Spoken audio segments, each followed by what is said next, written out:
Hello and welcome everyone.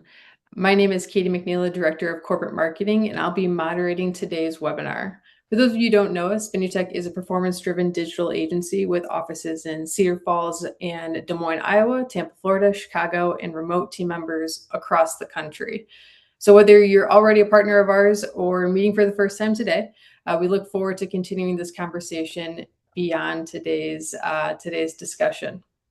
So with that, today we are joined by Noor Nasir, Vice President of Media Innovations and Technology at Basis Technologies, and Spinutech's very own Taylor Fisher, Associate Director of Content Delivery.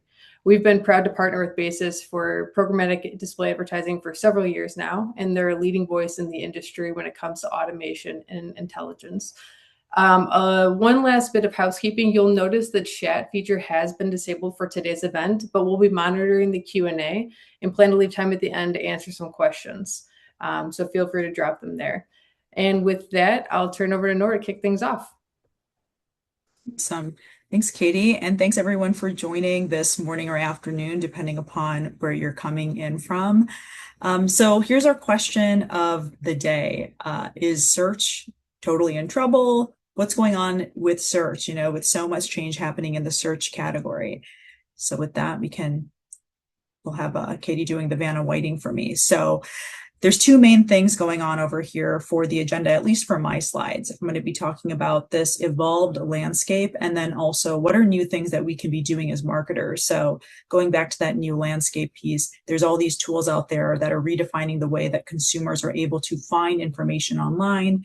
And now where do marketers and advertisers, how do they ensure that their content is remaining visible? And then how do we also make sure that we're able to as effectively reach audiences as we've historically been accustomed to?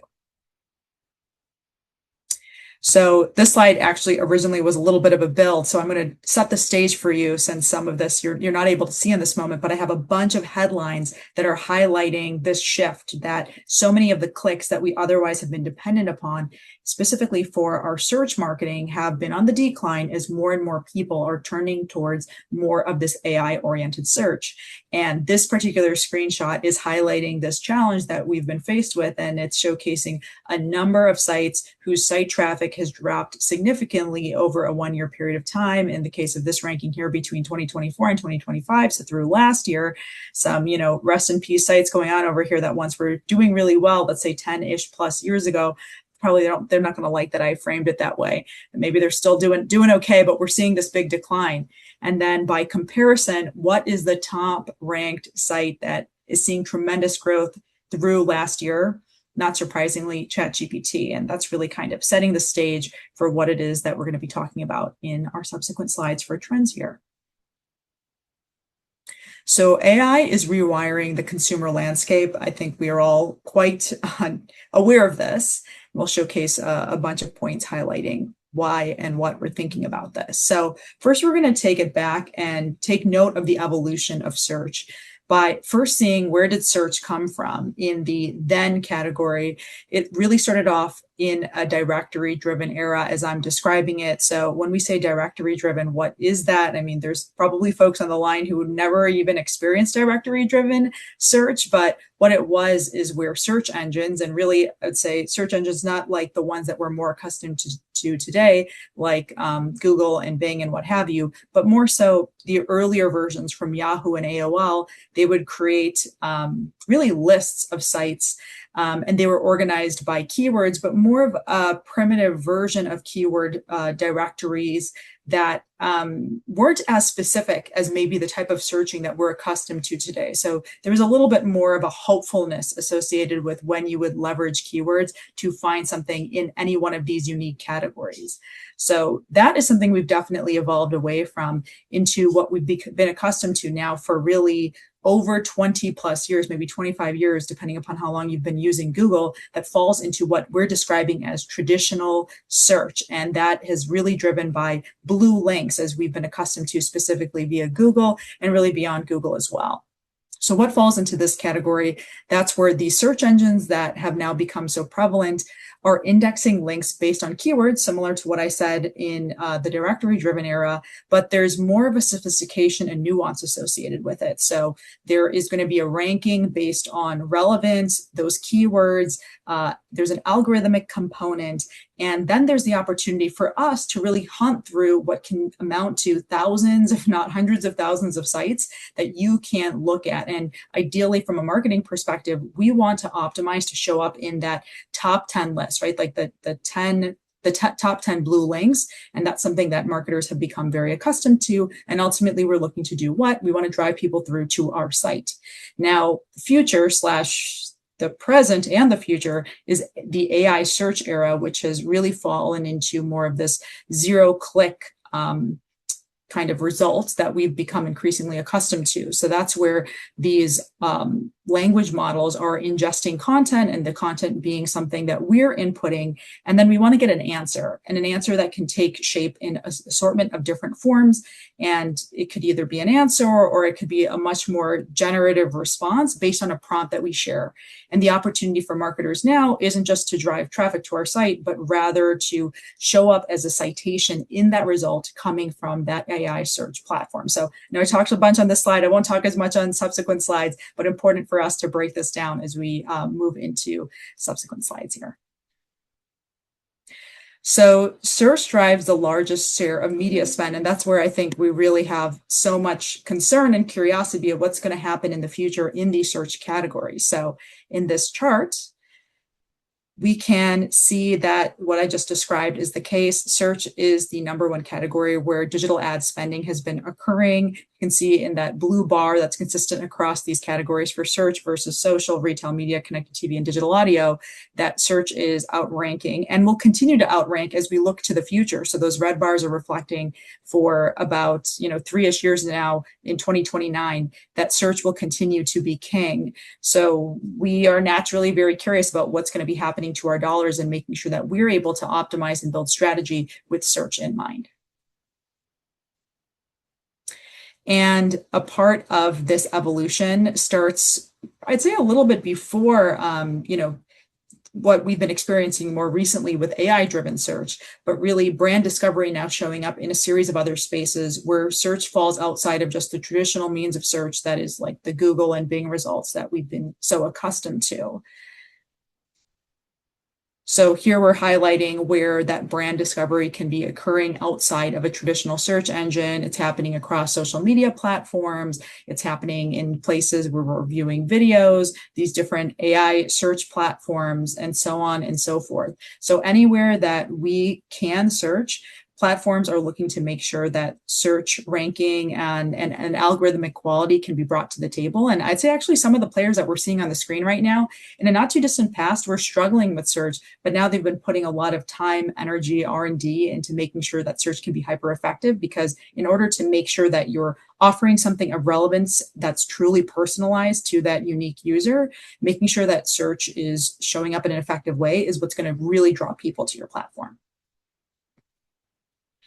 So with that point in mind, we also want to reflect on how this is impacting different demographics. So on this particular chart, we're taking a look at some information from TechCrunch that is highlighting a demographic profile breakdown of how search, traditional search, and then some other entry points for search have, what does that split look like by generation? So you can see that the gray bar is reflective of traditional search like Google, followed by that kind of blue. Do we want to call that, Katie? Is that like, I guess we could argue about this. Is this turquoise? Is this, I don't know, the lighter blue, let's call it that middle bar being social media. And finally, I'd say the more traditional blue falling into like Amazon and retail media and what have you at the top.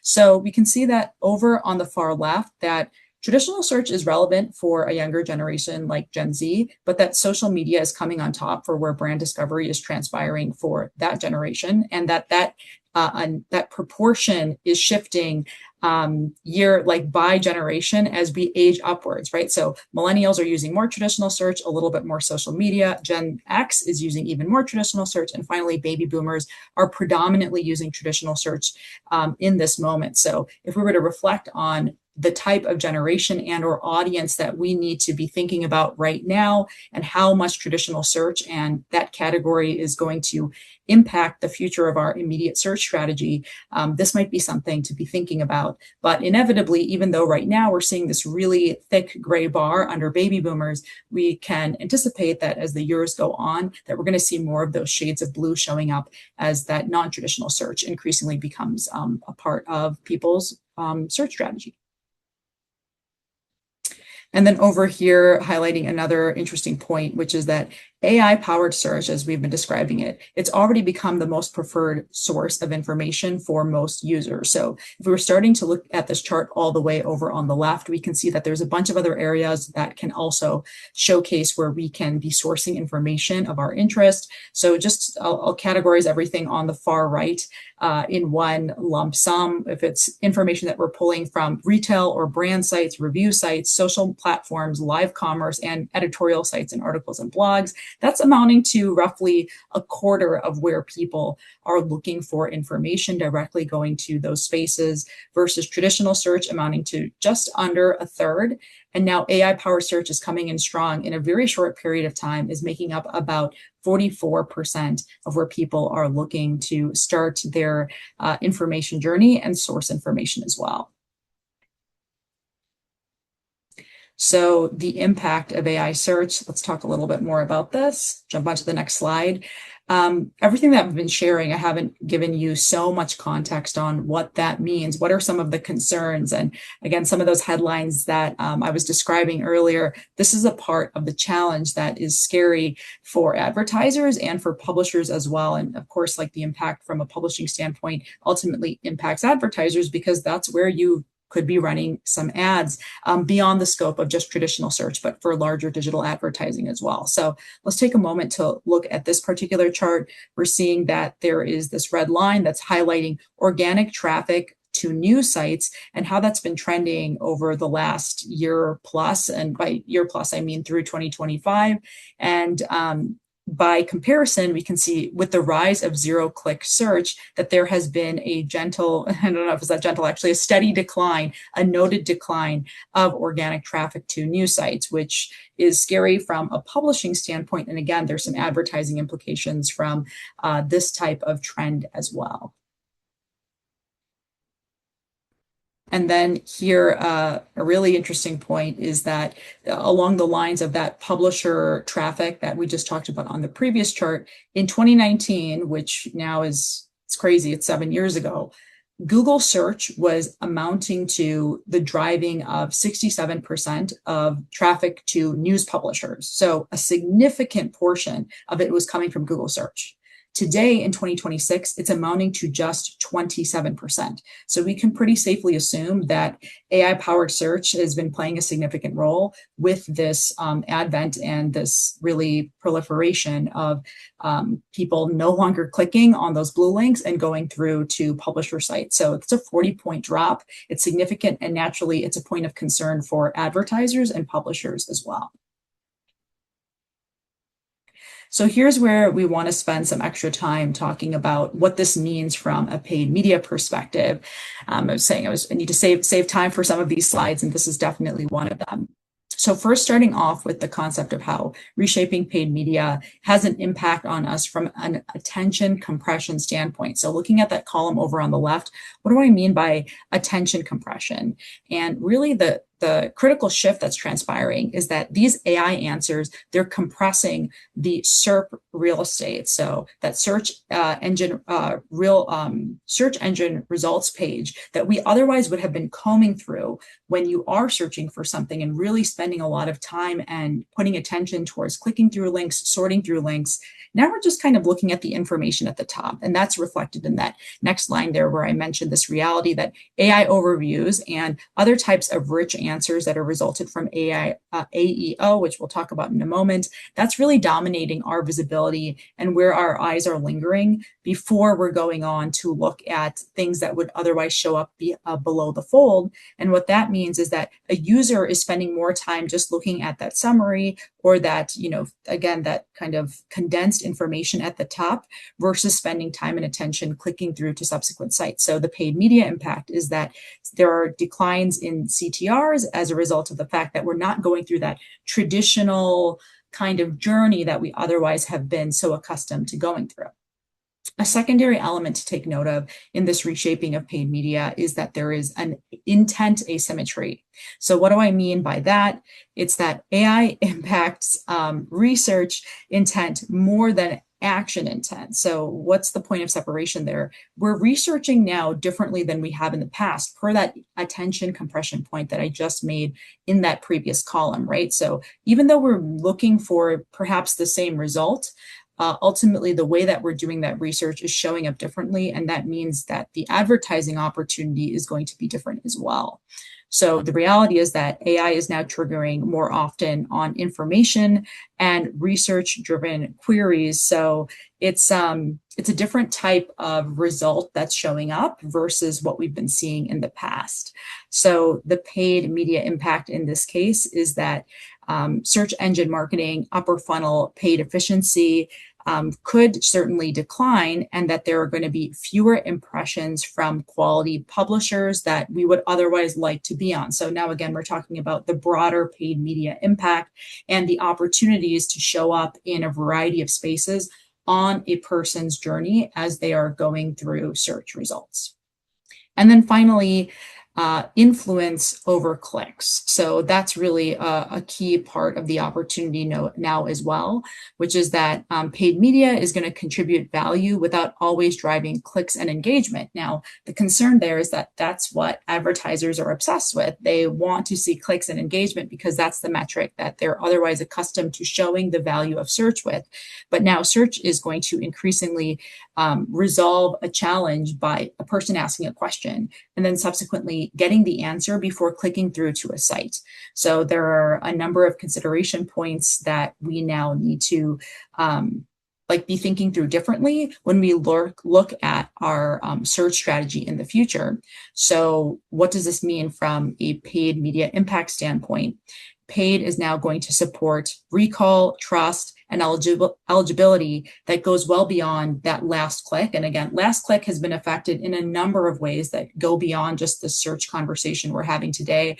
If you think of the last several years, as we've been talking about the cookieless future, there's been a lot of concern about last click being impacted there too. And now we're concerned about how it's affecting this last bastion that we felt was not going to be affected, which is the search space. But now we're seeing search being impacted in a big way too. So that means we need to be thinking about our search strategy in an entirely new ways in a future where clicks increasingly decline. I know there's going to be some variation in where and when people are not going to be going through that traditional journey, but it is already showing up in so many ways. So we need to really be thinking about search strategy in a way that is influence oriented versus some of these traditional metrics. So legacy search strategy needs a refresh. So we're going to talk about something on a little bit of a higher end for a moment here. You can jump to this slide. So this, hopefully, if you spend a lot of time thinking about search, this may be now obvious, but we're just going to take a quick moment to talk about it, and we'll circle back to it later on in the presentation as well. But we just want to take a moment to reflect on what are the points of separation associated with SEO and the things that have come after SEO that now are going to be a part of our larger search strategy. So just take a moment here to describe each element that can fall under this discovery opportunity that we are now that is a part of search. So starting over on the left, SEO, which is that traditional search that we talked about earlier, that we're already very accustomed to. That's where we're driving clicks through to our site or the site of an advertiser that we support, followed by AEO, which is answer engine optimization.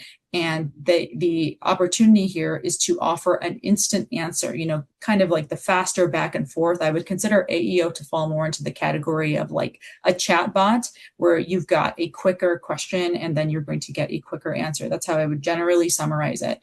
Versus GEO, so generative engine optimization, where what we're looking to achieve is being cited as a trusted source in something that could be a more in-depth response. So a meatier response that is generative in nature. And usually the prompt that's coming from the user who is doing the search or looking for a prompt in a search-like platform or environment, they are giving us more direction on what it is that they're looking for. And there isn't necessarily that quicker back and forth that we would otherwise more so align with AEO.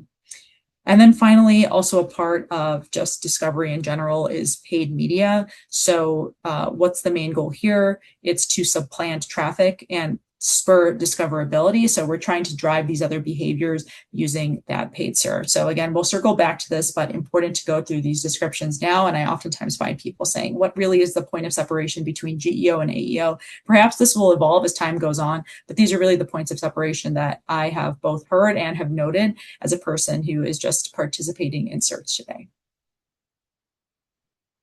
We just wanted to also highlight a couple of examples of how there has been this shift on the right, we're showing what traditional search looks like, and now how we're seeing these search results showing up in these AI-oriented search spaces. And I would say that they're increasingly reflecting something that more clearly mirrors what we're accustomed to seeing in traditional search. So here we're just doing a traditional search, and we're seeing kind of, I know this is like pretty small, so you can't see the specifics of exactly what the search result is, but it's much more clearly mirroring what we would see in something that's blue links like. It's not blue links at all.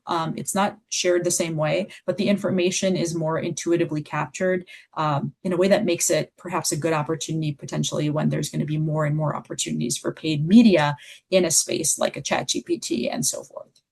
We have some other examples on this next slide. Here, this is like image and video results. So you can see it just like it's the mirroring, right? I mean, I won't describe it in more detail. You can pretty quickly get the gist of things. Like it's showing up very similarly. And if you use ChatGPT, let's say 2 or 3 years ago, the results were not showing up this way. They weren't programmed to so closely mirror traditional search results the way that they are today. And again, I think that's being done with a lot of intentionality. I think we've got 1 or 2 more examples here, Katie. This next slide is showing commerce and shopping. Again, you're getting a really similar type of result. This one is really drastically similar, I would say. Again, it's giving you a little bit more context, the blue links versus something that's going to give you that answer, the AEO type of result as a part of the context of what you're getting for that result. But the mirroring is very much there. And then finally, we have this localized, this geo-local result, which again is bringing the map into the equation and then giving a ranking. And in this case, the ranking is much more editorialized versus something that's much more closely mirroring the blue link that we're seeing on the right with the Google result. So with all of this in mind, like what are some other shifts that we need to think about? And I think I mentioned this a little bit a few slides ago, but this is important to spend some time on, which is that AI agents are going to power the outsourcing of the middle, or the messy middle, as some people like to call it. So oftentimes when I think of the messy middle, when people are partaking or users are partaking in the activity of search, it's kind of like thinking about like going on a safari, right? Like there's all these blue links, and your responsibility, or the responsibility that you're taking on, is that you're going to evaluate the SERP, essentially, like these results pages. And as you cut through them, there's an assortment of opportunities for you to lean in and like see a variety of ads and just be a much bigger part of the experience. And here we're talking about the evolution of how AI agents are kind of taking the human element out of it. And the human element is what allows us to experience more ads. So let's talk about what some of that impact is looking like in this example right here on this chart. So actually it's on that same page. We're just taking a closer look at this funnel. So at the top, you can see we've got this chart where a person feels a need, then they're building an option set, they're creating a short list, they're evaluating, and then finally they're going down to purchase or some other type of conversion. And in the past, every part of that funnel would be something that a human would partake in. And already today, many of those experiences are ones where an AI agent is taking on some, if not all of the responsibility. And we're anticipating in a not too distant future that more and more of that is going to be done by that AI agent on our behalf. And again, the intention from a marketer standpoint is for a human to actually have that experience and not for that to be taken away by essentially the AI agent and minimizing our opportunity to otherwise have visibility in front of our consumer base or again, a user or audience that we want to see. So we'll talk more about that, but important to establish.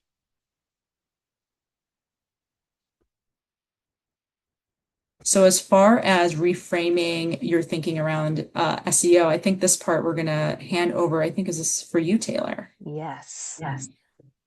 Thank you, Nor. So this is really around shifting the way that we think about and approach SEO. So talking through what has changed and what hasn't changed and what your strategy should ultimately look like right now. So at this point, marketers have a pretty good foundational understanding of just how much the search landscape really has changed since the introduction of some of these AI search features because when we start talking about using AI and how AI is showing up in these search results, typically what happens is there's a little bit of panic that happens in the beginning, right? These new acronyms are coming out. We feel like things have changed or certain elements of SEO have died. But there's really a lot of nuances at play here. And the reality is not as dramatic as I think a lot of marketers might think that it is. So the shift is really not abandoning one and moving from SEO purely over to GEO because one is not replacing the other. So as Nor perfectly pointed out, there has been this transformation though in discovery from SEO to AEO to GEO, with each one kind of building on top of the other. And the shift in mindset for us then as marketers, it really has to be in our thinking and how we think about things like rankings and transitioning now to think more broadly about retrieval, authority, and citation. So traditional search, it's really never going to disappear. People are always going to have questions. They still have intent, but their need to find trusted information quickly and accurately will continue to increase. They will expect to have those answers faster and to trust the answers that they're getting. And so what's really changing there is where the discovery is happening and how those answers are ultimately getting presented and delivered to those users. So the brands that are winning right now are not abandoning these SEO fundamentals. They're really evolving these fundamentals into a broader visibility strategy that's designed for both humans and sort of the machines that are running these algorithms. So when we think about how search has evolved, then it's clear for anybody on the internet to see, right? We saw a lot of examples of how search simply just does not look the way that it used to. And we're really just not living in a world anymore where the search journey starts and ends with this list of links in the search result page. And so that means user expectations have also changed accordingly. And they've transitioned from this state of find me options to just give me the answer. And in that way, search has been disrupted, and we see this rise of the zero-click information. But underneath all of that fragmentation, the actual guiding principles of SEO are the same, which is really going to be the things listed here, right? So relevance, authority, trust, user intent, structure, information. And this really feeds into the overall user experience. So all of these are still key concepts within your SEO strategies.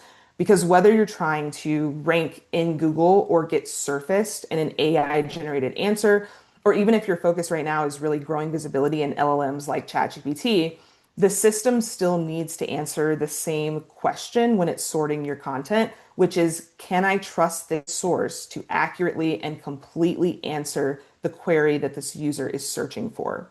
So that's really the consistency that the algorithm is still looking for. And it remains a guiding principle for Google in terms of things like AIO. So when we think then about the actual overlap between SEO and GEO, this is where I think the conversation gets more useful for people as they're planning their future facing strategies and more interesting in general. Because like I said, right, GEO is not going to replace SEO, but it is going to build on top of it. And we're going to see this grow exponentially over the course of the next year as well. Generative engines rely on a lot of those same foundational signals that traditional search relied on, and it has these technical elements as well. And so there's these underlying principles, things like your page templates, your site organization, whether or not you are considered to be technically efficient, the ways in which you are populating and presenting content across your website. We will see an even greater focus on these things because GEO ultimately drives up the value of user experience.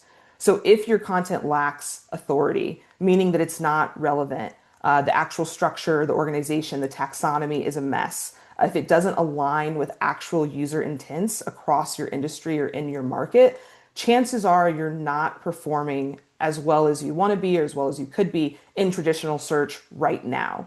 So you can imagine if you're not meeting the requirements of traditional search, you're probably not going to perform well in AI generated experiences either. So when people ask, should we stop focusing on SEO and make this shift to GEO? That's really not the question because strong GEO is built on top of strong SEO. The question is really, can we expect to see growth as Google transitions more into AI search if we are not already owning the traditional search space? And the answer to that is probably not. So you really want to make sure that you are utilizing all of these strategies for organic search today before you start expanding out. Otherwise, you're sort of building on top of this broken structure. So good content still wins. I would say that content, the way you've populated content, what you're writing, how you're writing, is really the first lifeline we start expanding into that GEO strategy. People are really very excited about the prospect of outsourcing and automating content through AI. And I think the hesitation that some marketers have is really around the question of quality and whether or not the old content quality rules still matter. And they absolutely do still matter. In fact, I would argue that they matter even more now. Because AI systems are trying to reduce uncertainty and build trust, there's an even greater focus on high confidence information. So signals like that expertise, that trustworthiness, those are going to become increasingly important. This is especially true in high stakes industries like healthcare, finance, and legal. So if the cost of being wrong is even higher than it was before, it makes sense that AI systems are actually going to be even more selective about which brands they trust and which information they're willing to cite. So low quality content, it's not just that it's not going to perform anymore or that it's not going to rank anymore, right? It's actually going to get filtered out before AI generation even happens, which means you're not showing up on the page, but now you're also not showing up in AI overviews. And so it's not likely you're going to be showing up in AI chats either. And so ultimately, that means that helpful content is still central here. And the rules for what makes helpful content really have not changed. That said, there's still going to be the conversation around keywords as well. So again, when we think about how these things have sort of changed as we move from SEO to AEO to GEO, we can actually see the timeline over the course of the years as well. When we think about originally, short tail keywords into long tail keywords into natural language processing in the BERT update, right? So language has been growing through search over the course of the years as the algorithm gets more and more sophisticated. So one of the early myths when GEO was being discussed was that keywords were going to sort of go away or become less important. But I can assure you that that is not the case here. The use of keywords is just a little less literal. So we're shifting away from treating keywords like exact match cheat codes and really moving even deeper into understanding of language. So the meaning, the relationships, and the intent between search queries and what users are hoping to get. So we can't really pick a keyword and just kind of sprinkle that keyword through content like we used to, which again is why when we talk about the AI efficiency or AI writing content, there are still those nuances at play here. We have to ask ourselves, what is the user actually trying to accomplish? What adjacent questions might they have, right? What broader topics does this query live inside? And is there actual topical depth here, or are we just writing to write? And so SEO strategy really doesn't have the luxury of ignoring the semantics. Semantics, and in fact, semantic indexing, right, is actually core to GEO growth. So we have to pay attention to natural language and conversational tones. And we have to be able to create contexts that we can move users organically from one topic to another related topic. So I would say keywords still matter, but again, it's going to be part of that mindset shift for marketers in terms of how we're applying them and how we're building out context across our sites. So I would say the old SEO tactics or traditional SEO tactics are really becoming the AI infrastructure. So when we talk about the development of GEO strategy, a lot of things that SEOs have been talking about for years are what people sometimes call technical nitpicking, right? So it's kind of that annoying SEO on the team that's like, but do we have all the markup? Do we have the internal links? Is this organized in a way that makes sense? Did we check our core web vitals? All of those things, obviously they predate generative AI, right? But now these systems are no longer just about helping Google to rank pages. They're really still necessary to help machines retrieve content, understand the context that you're building, and identify trustworthy answers. So, what used to feel like nice to have SEO hygiene, or what we would classify as just general SEO best practices, this is now foundational visibility infrastructure. This is really thinking about whether or not a system that would be crawling this page and trying to identify what to quote, what's the best answer, what is expertise versus just general opinions, right? All of those things can be helped on the back end through this technical implementation. So you really need to make sure that in addition to some of that on-page SEO work that you're doing, you have that technical SEO team in place as well to take the content on the site and repackage it on the back end in a way that bots can use to accurately group and categorize for AI engines. That said, in terms of what's actually new, so there's a lot of these traditional elements that we're bringing forward, but what's shifting, what's actually changing here? Because to be fair, not everything's going to stay the same, right? So these are the real shifts. It's what's new is less about how content gets created, more about how the content is getting surfaced. So AI introduces a new optimization layer that's really focused on retrieval, extractability, and likelihood of citation. So that means that what exists on the web page needs to be easier to interpret, to crawl, to synthesize, and to quote. And we can't ignore the fact that means the content that you're producing actually has to be worth quoting in the first place. You're not going to be able to force something like Google, right, to say something that's not true. But this is where things like concise answer formatting, topical authority clusters, and proprietary insights really become more important. AI systems ultimately are going to be prioritizing based on clarity, uniqueness, and your authority. So it's not necessarily just that you need to do SEO or just crawl through pages, re-optimize, rewrite, republish. This is really going to be layering in these other channel elements as well. So you have to start talking about CRO and UX in relation to your websites on a more regular basis and having that be part of your ongoing SEO strategies. This is going to also include things like your geo-specific site experiences and having more strategic distinctions between what classifies as evergreen content and what's seasonal. And this is also definitely going to be an increase in your informational content, even in e-commerce spaces. So just describing products is not going to be enough. Users have questions around actual application and longevity. So there are meaningful tactical evolutions happening here. And you'll need to be more thoughtful about your site modules and your CMS capabilities in order to support those changes. So the big thing with that, with those changes, is that your website really is the source of truth. That's what I would consider it. It's the biggest tactical shift, and it's the biggest mindset shift for people as well, because this is where your brand data lives. So your website, we used to talk about it as kind of just this destination where users go to convert. If we get them to the website, we show them this page, they'll add things to their cart, they'll check out. It's really not that simple, especially with GEO. So this is really more like a knowledge layer than it is a conversion zone. It's the source material that's going to feed this entire ecosystem. So the search engines are going to use it in the traditional way to surface those results, those links, those AI overviews. AI assistants and LLMs are also going to be using it to pull information. Third-party publishers are going to be referencing it. Recommendation systems are going to absorb things like your star ratings, your UGC, user-generated content. And synthesized answers are going to be citing these pages, or they're going to choose to ignore it because you don't have that technical infrastructure. So when we think of brand discovery outside of search, we need to think about where these channels are getting the data from, and that really is starting at the site level.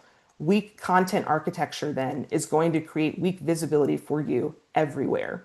So now the question is your website functioning like a structured knowledge base, like a library of content, or is it still acting as a collection of marketing pages? Are you still hyper focused on selling users, or have you actually transitioned your strategy to be a nurturing purchase journey for your prospective customers? Because those are two very different things. So we don't want to get too distracted by this efficiency that AI creates because GEO is still very much going to be focused on quality. We just need to make sure that in addition to using AI, we're actually understanding it and having a proactive conversation with it. So that leads us really nicely then into how are we going to define this performance? When we think about measurement and how we evaluate geo success, we can't rely on traditional data points the way we used to, especially with things like clickless search. So it's not all going to be traffic based anymore, and it's not all going to be focused necessarily on your ranking or your position in the search. Those things will still matter, but they certainly don't tell the full story.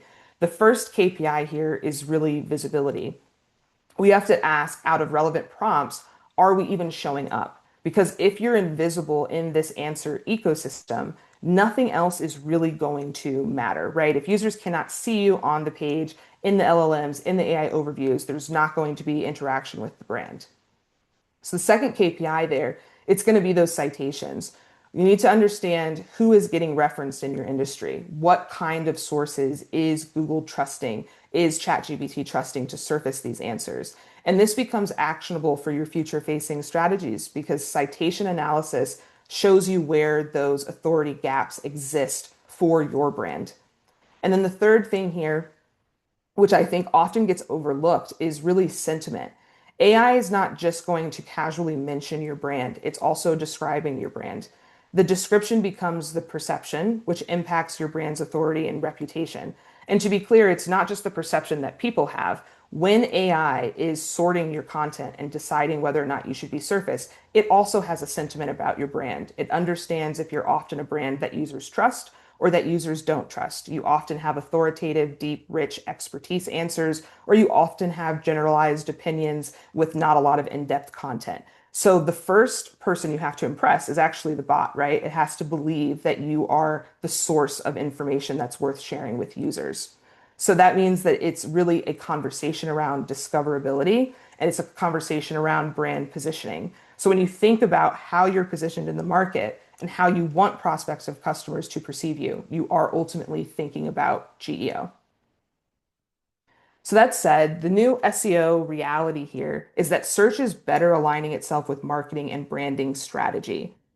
So really, I want people to take away from this. SEO is not dead. Traditional SEO is not going away. If anything, it's more important than ever. And you really, at this point, need to be evaluating whether or not you have made the most of SEO in the past, or if you have gaps you need to fill because GEO is ultimately an extension of SEO and things like EAT still matter and intent, helpful content, technical infrastructure. This is really emphasizing the value of relevance.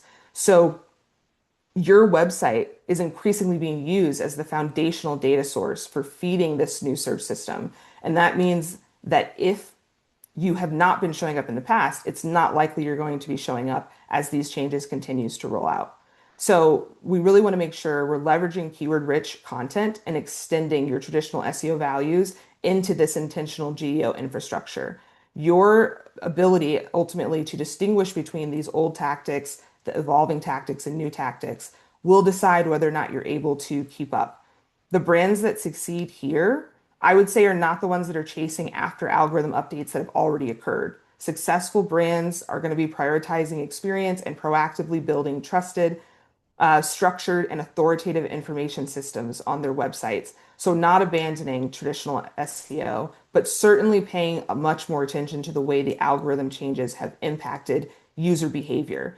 And because Geo is really focused on discovery, I would say AI search and zero click means your organic share is not the only thing you can use to measure performance, right? So it's not just site visits, it's about cross-channel inclusion and frequency of placement across the search result page.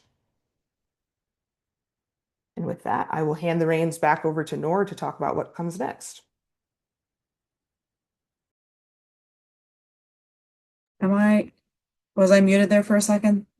So I'm back on now. So thanks for that, Taylor. So a little bit about what now, what's next. And this is really to like wrap things up. So knowing everything that we've described so far, that there has been this overarching reduction in like the traditional visibility because of a number of different components that we mentioned, including that vanishing of clicks and the decline of search volume. What does that mean? And with that, we have this question. Like, is search really in trouble? And I think Taylor addressed so much of this. And this is kind of like a consolidated statement about any concerns that potentially anyone that you work with, or maybe you yourself are thinking about, like, what does this mean for the future? Can I really prepare for this? How complicated is this going to be, right? Like one thing that we didn't really discuss is like, well, how much labor is this going to entail? Am I capable of taking this on? And I think this is a nice true north statement to reflect on, which is that even though the model of traditional search and this traditional search era that we've known for so long has been disrupted, the underlying human behavior of searching, that has not been disrupted. And that's going to be a part of the foreseeable future. So with that in mind, flip to our next slide over here. This is a little more detail along the lines of much of what even Taylor shared, but now we've got this in a little bit of a framework that, you know, we can share afterwards. But I'm not going to go through each one of the primary goals of SEO, AEO, GEO, and paid media in this moment, but I want to jump down to what are some of the priority actions we should take. And some of this is similar to what Taylor shared, but maybe framed in a little bit of a different way. And I know Taylor, for instance, did not distinguish between AEO and GEO. This really boils down to like some of the perception of what it is that we're looking to achieve for the future of SEO. So let's go ahead and take a closer look specifically at the priority actions. So under SEO, what are some recommendations or consideration points? We've got a list there that's highlighting what is some of that work that you want to do, and what are measurable KPIs in the future as well. So again, this is going to be a takeaway. I know we're getting close on time. We want to make sure we're leaving time for questions as well.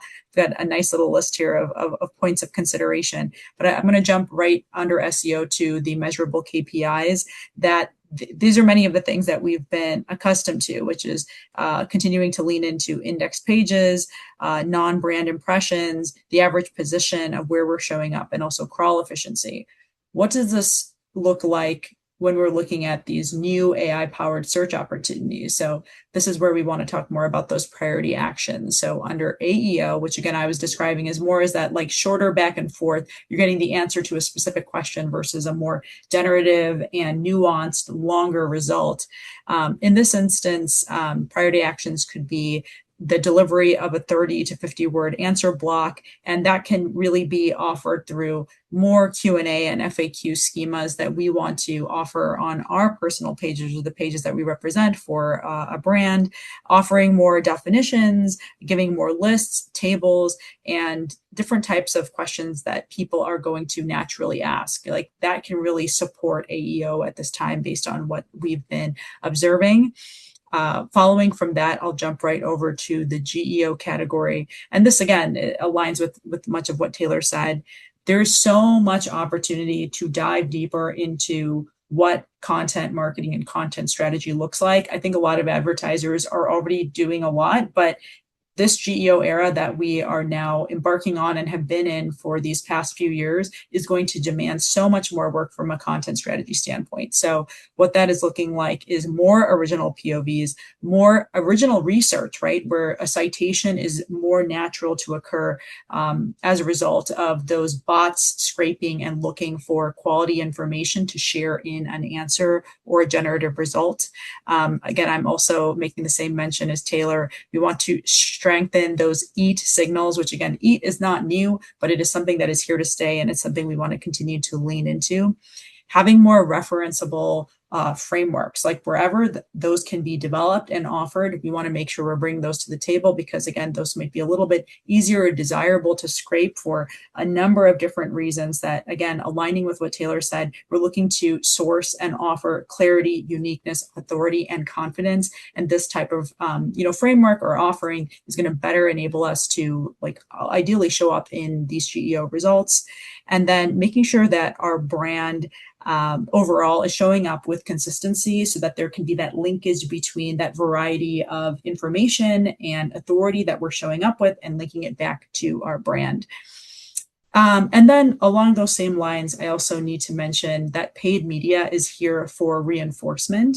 And even though paid media is not the same as so much of the traditional search that, this new search that we're talking about, I did want to highlight that there are a number of opportunities where we can lean into paid media reinforcement. So highlighting the utilization of AI Max, PMax, Advantage Plus, highlighting different forms of discoverability through social, programmatic, influencers, and so forth, and just making sure that we also have that always on presence. Like, we know that these opportunities to show up as we traditionally have via paid media, especially in a traditional search journey, they're going to show up differently than what we have historically seen because of so much of what we've already discussed, right? That minimization in the number of clicks and the way that discoverability and blue links are showing up differently. But wherever we can show up to reinforce, we want to continue to do that, because our capacity to look at that ratio of change as time goes on is something that we just want to take advantage of in the short term. And I'll also take a moment on this next slide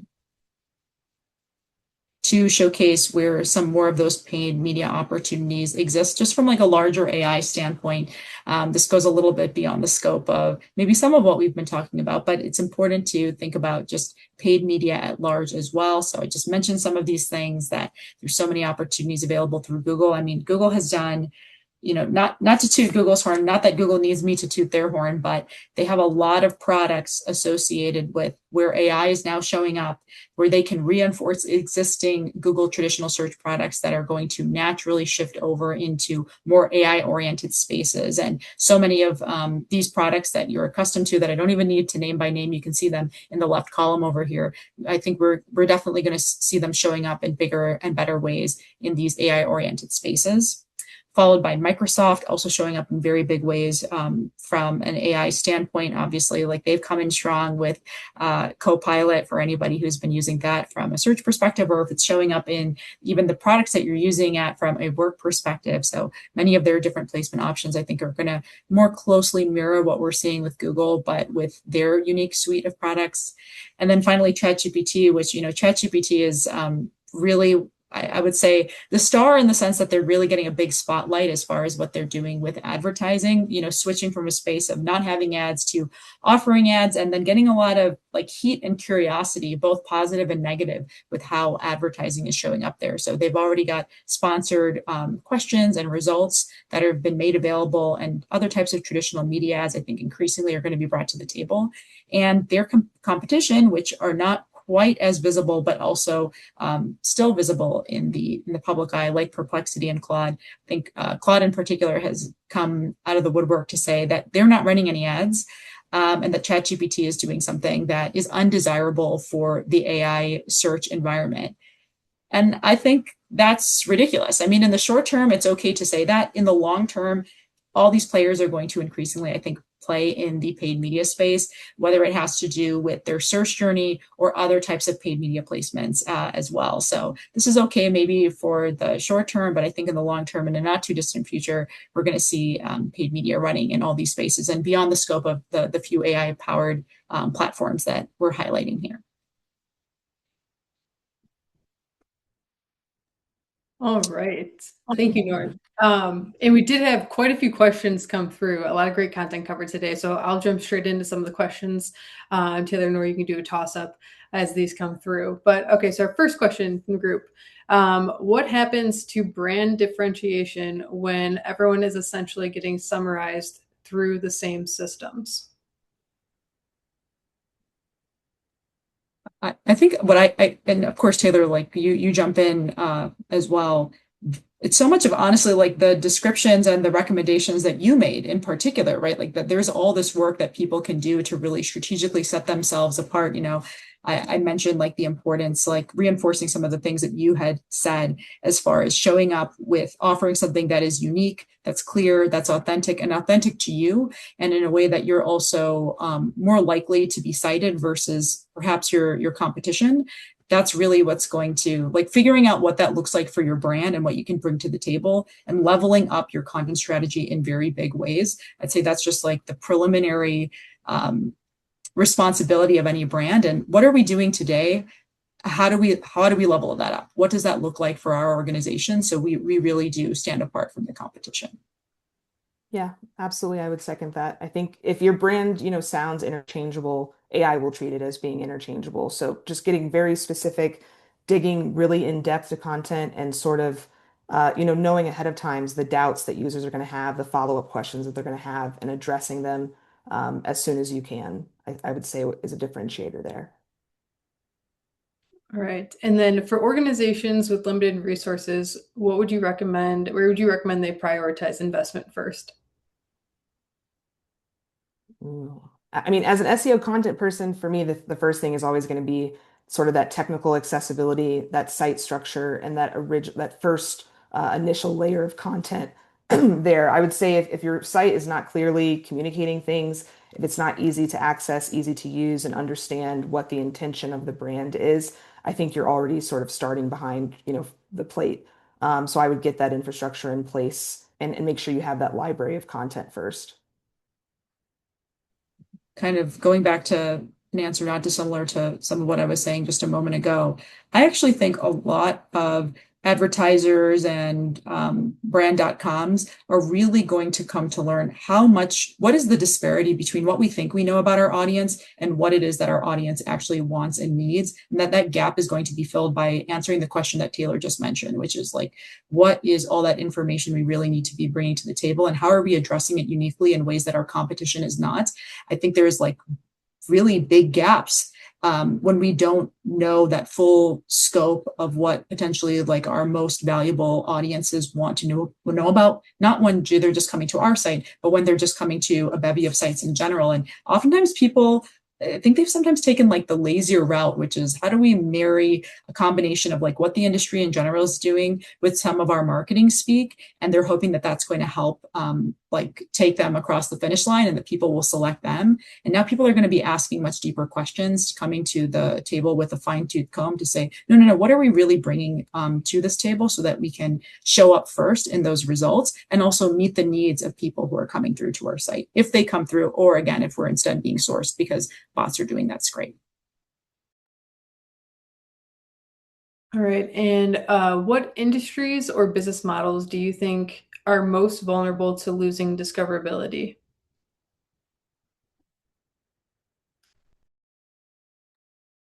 I think the first place we're going to see it is in places that don't have something that makes them unique. So I think a lot of publishers and affiliate sites, which is pretty typical, small publishers, blogs, take the first hit.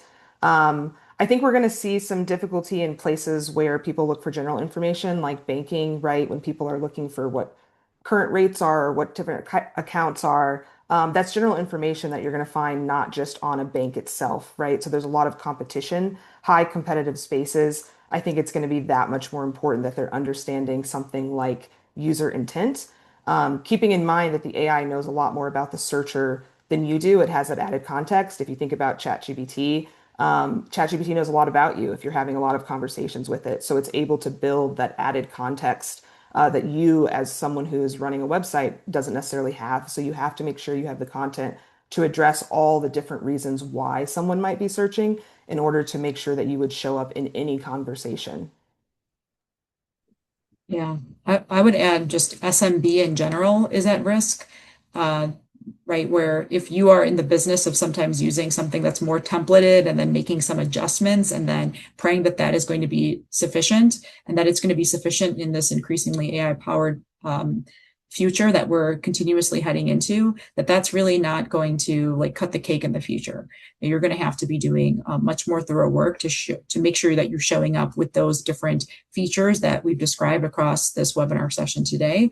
And that, I think it really boils down to also resources, right? Like massive brands like have the time and the teams to like put together really thoughtful content strategies. So if you're in a little bit of a smaller space, being local isn't going to be enough. When people are prompting and asking for more than what's just local, they're looking for relevance.